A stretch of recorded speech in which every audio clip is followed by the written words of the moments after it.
Whatever Hawkins's feelings at that moment, he and his men had to move quickly. Shot was still falling fast around his new flagship, the Minion, as he signalled Drake and the Judith to join him out of range.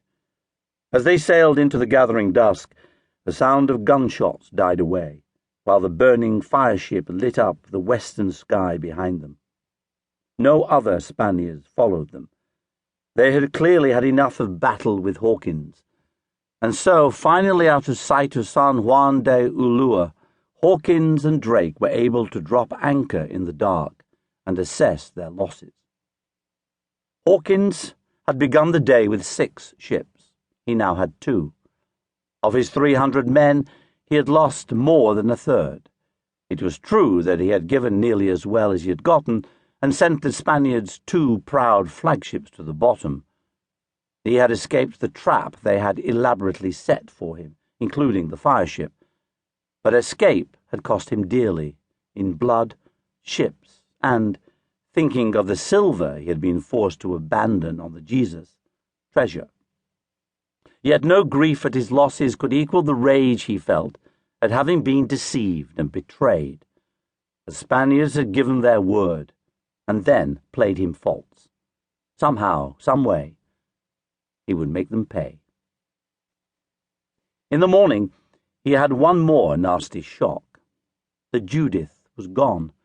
A few hours before dawn, Drake had raised anchor and set sail, taking with him the bulk of the gold and silver his cousin had transferred to him, and leaving Hawkins and his overloaded, undersupplied ship to their fate. A heartless and selfish move, no doubt, but also a clear-eyed one.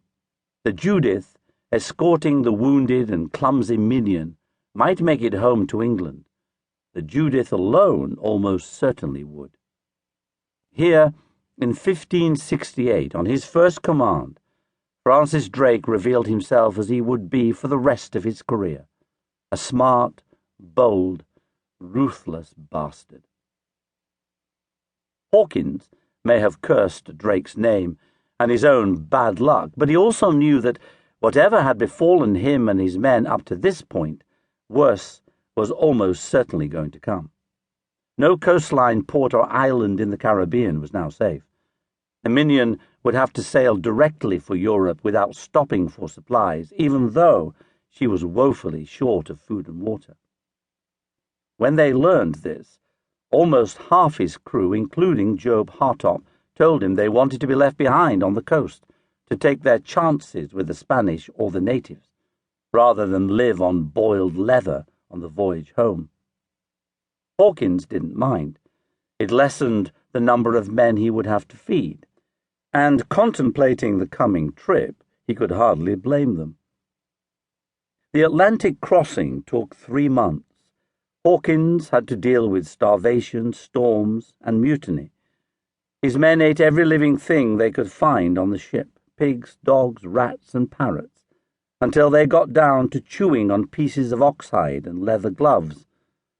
Halfway through, the dread of every long-distance ocean voyager struck: scurvy. Men's gums bled, their teeth fell out, and their legs and fingers turned black. Finally, the Minion made landfall in northwest Spain. Hawkins entered the port of Vigo to beg for food before all his men died. A Spanish eyewitness caught sight of him there, gaunt and haggard, but with the same crimson velvet breeches and a scarlet leather jacket trimmed with silver braid, and the same air of self-assured command. The Minion left Vigo on January the 20th, 1569, and reached Plymouth Sound on January the 25th. Of the 100 men he sailed from America with, there were 15 survivors. When he came ashore, he learned that Drake and the Judith had arrived in Plymouth 3 days earlier. But Hawkins was too preoccupied for recriminations. For one thing, there was still business to be done. Even after all that they had been through, Hawkins was able to send to his partners in London more than 25,000 golden papers.